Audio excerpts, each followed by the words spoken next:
তো আমি শুরু করতেছি খাবার, দেখি খাবার কোয়ালিটিটা কেমন। প্রথমে শুরু করলাম হচ্ছে তান্দুরি চিকেন দিয়ে। তো হচ্ছে তান্দুরি চিকেন আর হচ্ছে রুমাল রুটি।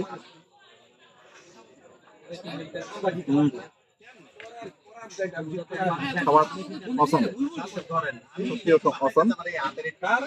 চিকেনটা হচ্ছে আর কি স্পাইসি, তারপর হচ্ছে একটু মানে একটু লেমন ফ্লেভার আছে চিকেনে, ভালো।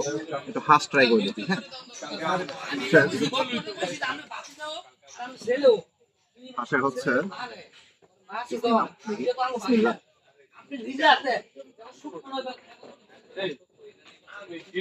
Not bad. হাঁসও মানে হাঁসের মাংসটাও হচ্ছে খুব ভালো। তো আলহামদুলিল্লাহ খাবার মান খুবই ভালো, আপনি আসতে পারেন। চাপড়িটা একটু ট্রাই করে দেখা যায়। আমি সাথে চাপড়িটা আর কি ট্রাই করতেছি। চাপড়ি দিয়ে ভালো লাগে না, বড়ি দিয়ে বেস্ট। তাহলে সবাই ভালো থাকবেন, সবাইকে ঈদের শুভেচ্ছা রইল। ভালো থাকবেন, ঈদ মোবারক। আর আমার চ্যানেলকে আর হচ্ছে আমার চ্যানেলকে সাবস্ক্রাইব করবেন, প্লাস আমার ভিডিওকে লাইক করবেন, আমাকে অ্যাপ্রিসিয়েট করবেন। আপনাদের সবাইকে ধন্যবাদ, ঈদ উল ফিতরের শুভেচ্ছা।